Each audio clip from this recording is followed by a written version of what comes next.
ragazzi, bentornati sulla mia scrivania. Ho provato a realizzare alcune creazioni pasquali utilizzando un materiale che non avevo mai usato prima, ovvero la pasta modellabile HeyClay.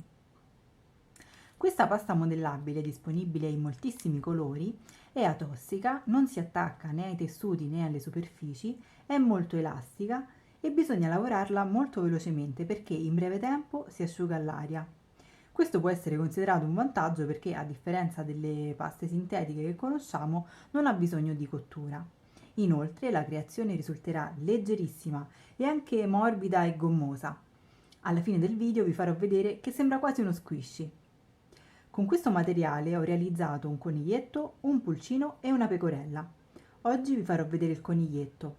Guardate fino alla fine il video per scoprire il risultato e iscrivetevi al mio canale per non perdere i video del pulcino e della pecorella che caricherò nei prossimi giorni.